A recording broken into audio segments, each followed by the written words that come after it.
जाना कि polycystic ovarian syndrome के क्या लक्षण हैं, पर क्यों पॉलीसिस्टिक ओवेरियन सिंड्रोम इतना कॉमन होता जा रहा है, क्या कारण है जिसकी वजह से पॉलीसिस्टिक ओवेरियन सिंड्रोम होता है। मैं doctor rhythm Gupta, reproductive endocrinologist and infertility and IVF specialist, आपको इस वीडियो में बताऊंगी पॉलीसिस्टिक ओवेरियन सिंड्रोम का क्या कारण है। पॉलीसिस्टिक ओवेरियन सिंड्रोम जेनेटिक्स और एनवायरनमेंट के इंटरप्ले की वजह से होता है। जेनेटिक्स यानी जीन्स जो हम एक्वायर करते हैं अपने पेरेंट्स से। कुछ ऐसे जीन्स होते हैं जो अगर उन्हें वातावरण, आसपास का एनवायरनमेंट ठीक नहीं मिलता तो वो एक्टिवेट हो जाते हैं और इस हार्मोन की गड़बड़ी को इनिशिएट करते हैं, जिसकी वजह से सारे लक्षण होते हैं। बच्चे में इन जीन्स का एक्टिवेशन माँ के गर्भ में ही शुरू हो जाता है। आजकल की जो हमारी लाइफस्टाइल है, ओबेसिटी इतना बढ़ गया है, जंक फूड का इंटेक बढ़ गया है, फिज़िकल एक्टिविटी कुछ खास है नहीं, प्रेगनेंसी ज़्यादा वज़न पे हो रही है, प्रेगनेंसी में शुगर की बीमारी ज़्यादा पाई जा रही है जिसे जीडीएम कहते हैं, जेस्टेशनल डायबिटीज़ मेलाइटस।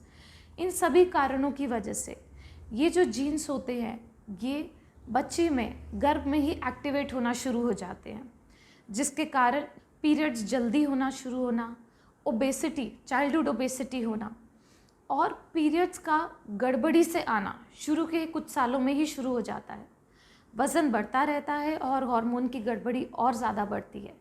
यही बच्चे जब अपना लाइफस्टाइल ख़राब रखते हैं, यानी जिसमें डाइटरी हैबिट्स अच्छी नहीं है और फिज़िकल एक्टिविटी कुछ नहीं है, तो ये जीन्स और एक्टिवेट होते हैं और पॉलीसिस्टिक ओवेरियन सिंड्रोम के लक्षणों का, के सिम्टम्स का कारण बनते हैं। सो ये जेनेटिक्स और लाइफस्टाइल, इन्हीं से हार्मोन की गड़बड़ी शरीर में शुरू होती है।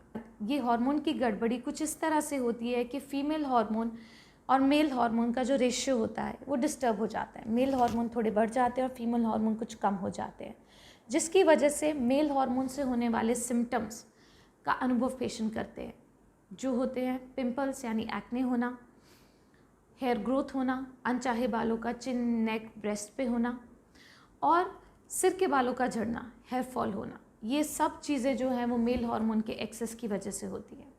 हमारे शरीर में ग्लूकोज को नियंत्रण में रखने वाले हार्मोन इंसुलिन के काम को भी गड़बड़ा देती है, जिसकी वजह से ग्लूकोज शरीर में ढंग से यूटिलाइज नहीं होता और शरीर में जमा होना शुरू होता है, जिसके कारण वज़न और बढ़ता है और वज़न कम करना मुश्किल होता चला जाता है।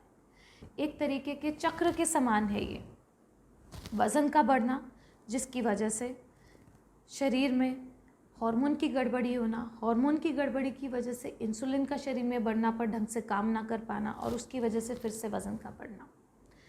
इस चक्र से बाहर निकलने के लिए हमें एक कड़ी को कम से कम तोड़ना रहेगा, जिसे हम लाइफस्टाइल मॉडिफिकेशन यानी वज़न घटाने के लिए काम करने को बोलते हैं। यदि हम उसकी तरफ काम करें तो बहुत हद तक हम इसके मैनिफेस्टेशंस को, इनके लक्षणों को कम कर सकते हैं।